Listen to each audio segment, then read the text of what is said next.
Prince had, female musicians, and that just totally blew me away how he would put them on, put them in the forefront and let them really shine. And those are the people who influenced me, not necessarily like big name people, but just growing up around, the local scene and getting to see, people as a child, be musicians and things like that. But I would have to say on a major aspect, I would have to say, of course, my greatest of all time favorite would have to be Stevie Wonder. Just getting to watch him, perform and watching concerts and listening to the music and listening to the different albums and listening to the progression of, his teenage years and then his 20s and 30s. I just really got into him and people like that. Of course, Gap Band, George Clinton, Maurice White, all those people that were the writers, were the innovators, and they really made the music come alive. Right. And I had a time during high school where that was all I listened to. I listened to Stevie Wonder probably like one whole year because I had a greatest hits. That my parents, like I said, had the records, and his music is everlasting. I mean, I'll be 70 years old telling my grandkids, y'all need to listen to some Stevie Wonder. Y'all need to get some Stevie Wonder in your life because his music it'll never go away. Just like Earth, Wind, and Fire as well. A lot of their songs, people still have sold out shows, and music for me is I listen to all types. I mean, but when you can turn on the radio, you can hear an Isley Brothers, you can hear Earth, Wind, and Fire, you can hear Stevie Wonder. To me, that's music that you're not going to turn off. You're going to listen to it, and I think that is great. Great that you were inspired by those artists. So you have a show coming up on the 21st, and I wanted you to talk about that, where it's going to be, where it's located, and people in the Dallas area that definitely want to come check you out.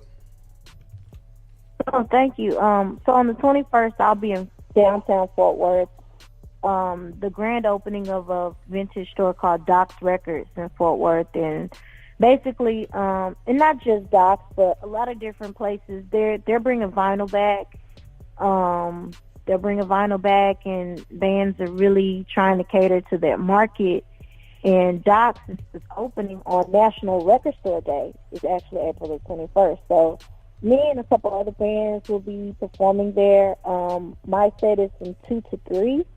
So if you just want some authentic, soul music, there are a lot of other genres playing, but I think I'm the only soul artist that's performing. So definitely it's from 11 to 6, and I think they also have food trucks, drinks, just a lot of different things going on. So not just the bands, but come out, National Record Store Day. I did not know that was a holiday, but me either. Apparently it is. I just learned that.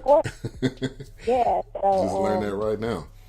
On my website, I'll actually have, I'll actually be selling CDs at the event, but I'll have a limited edition vinyl that you can only buy it online.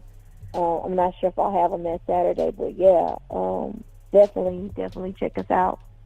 Definitely, and I'm putting that in the chat room as well so people can see that. People in the Dallas-Fort Worth area, definitely go check it out. So this is a sports show. I always like to put in a sports question or a sports topic. But what teams do you follow, if any? Are you Dallas everything? I'm kind of a Dallas everything girl. I was like, when I heard about Dez, I was like, wow, no.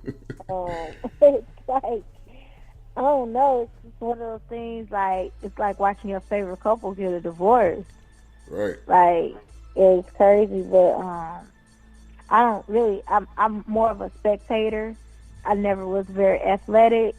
So when I do like to get together with family and watch, You know, the Cowboys and the Mavericks and the Rangers, and I'm just kind of a Dallas everything kind of girl. Yeah, I definitely hear you, but yeah, it was in an uproar when Dez was released. Some people was waving goodbye, some people was sad, but I think, unfortunately, I think it was going to happen anyway, because it was just it was kind of the writing was on the wall. But Dez had a great time here, had a great career here. Now he goes on to his next stage, so we'll definitely see what happens. But we are talking to Elise Amara. I put the link, I put the website in the chat room. I'll do that again. Go get the EP Soul Haven. It is it's a 5-track EP. I'm loving every song. I'm gonna play another song here in a minute, but I wanted to really thank you for coming on the show. I appreciate it, and hopefully just pray for continued success for you. Thank you. No problem. I definitely enjoy when you asked me. I was definitely on board. Definitely. We'll definitely have to do this again. Whenever you come out with any new music, let me know. I'd love to get you on the show. If I can eventually get into like a studio and not at Studio De La Casa, I can probably work something out to have you come in studio. So that's on the dream of mine and on the horizon. So I appreciate you. Oh yeah, definitely. If you wanna, anyone listening wants to add me on social media, it's Elise Amara Music, Twitter and Instagram, Elise Amara Music on Facebook. Well, you can see your performance schedule, any updates or anything like that. Definitely releasing a lot more videos this year and this summer. And I do have a video for I Want You that's on YouTube. Interesting little cute little video. So definitely, and we'll get into that next. We're actually gonna play that right now. So you have a good rest of your weekend, and thank you for coming on. Okay, thank you so much. You be blessed. All right, you too. All right, bye-bye. All right, so that was Elise Amara. Once again, I put the link in the chat room. Go follow her. Go get the EP Soul Haven. We're going to play I Want You. It's the lead single off of Soul Haven. Shout out to Vince Wright. Shout out to RC. Shout out to Big L. Newcomers in the chat room. Jelani. And no, Jelani, we had nothing to do with Dez. Dez leaving. It was going to happen either way, if I was there or present or not. So this is I Want You by Elise Amara, and then we'll be right back. Oh, somebody say I'm playing with fire, and maybe I just want you to burn me. Yeah. Somebody say it's just desire. I want to find out for myself. I want you. I want you. Oh.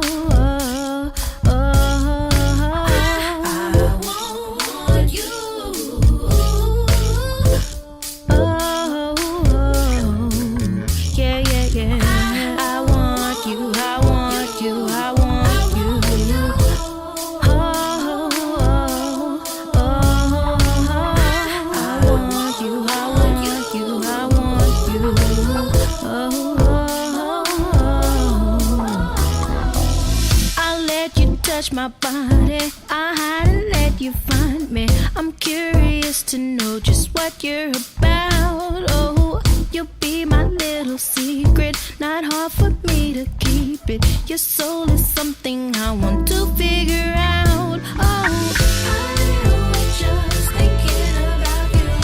Don't know why I can't get you out of my head.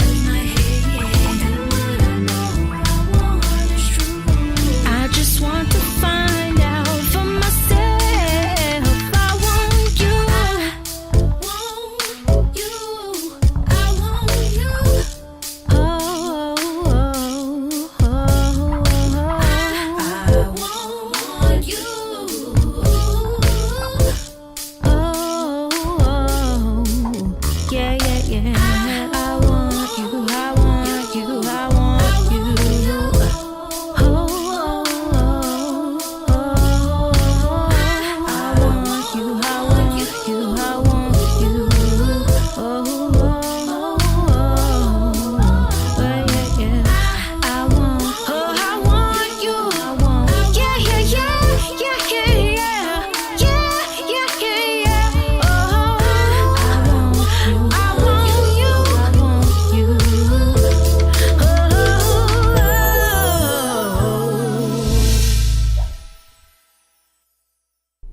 All right, that was I Want You by Elise Amara. Just interviewed her on the show.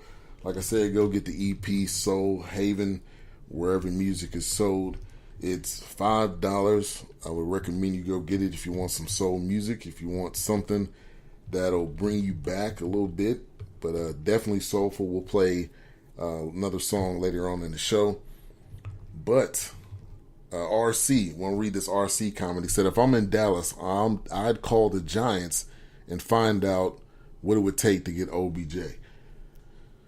Yeah, I think we'll be fine. I think what we're gonna do. This is what I'm thinking we're gonna do. To me, what this basically says is we're gonna draft a wide receiver at pick 19. It's probably gonna be Calvin Ridley or DJ Moore, or there's another guy, Cortland Sutton. But we're probably going to draft a wide receiver. I don't see why we would do anything else. I mean, at this point, you know you're going to need another wide receiver. You can't depend on Allen Hurns. He hasn't played a full season in his whole career. The other guy that they signed, Deontay Mitchell, he had a good year towards the end of last year. And you got Terrance Williams, who just broke his ankle, who catches with his chest, doesn't catch with his hands. So there is, to me, it's 100% chance they go draft a wide receiver at 19. I think, to me, this does make the team younger. Like I mentioned a little bit earlier, there's only 4 players over the age of 30 on this team right now. Now, you look at the cap situation, which is bad. You're still going to be like $22 million we're going to owe the players that are not even on that team. That's including Romo. That's including Dez. That's including a bunch of other guys who no need to even name them. Nolan Carroll and Cedric Thornton. But after this year, the cap situation is going to be good. And I think we can finally move on from here. Shout out to Team Broadcasting in the building. Jelani says, RC, there's no way NY sends OBJ to Dallas. Yeah, I don't think that would happen. If who wants Dez, says Vince. Reportedly, no one in the NFC East wants him. I'm a little bit surprised about that. I'm a little bit surprised, and I hope that story is false. But he has already said he wants to go somewhere in the NFC East where he wants to play the Cowboys twice. And I fully understand why he wants to do that, because he wants to torch us. He did not agree with this at all. And like I mentioned earlier, there was not a pay cut offered. They went into this meeting saying he's going to get cut. So, on to the game going on right now. In the second quarter, 49-36. Warriors up on the Spurs. Rudy Gay is leading the Spurs with 8 points. KD leading with 13 points, 5 rebounds, and 5 assists. He's looking like he's getting ready to get a triple-double. Another game going on today, the Pelicans versus the Trailblazers. We'll be talking about that with Terrance Bennett later on in the show. But next up, we will be talking with author Matthew DiBiase. He has a book called The Art of the Dealers, and it's the NHL's Greatest General Managers. He wrote this book towards the end of last year, and he'll be coming on the show here in a couple of seconds. So I'm excited to be able to get him on the show. But this is, like I've been mentioning, man, this is the real basketball right now that has just started. But we got our next caller, our next guest up on the line. How's it going, Matt?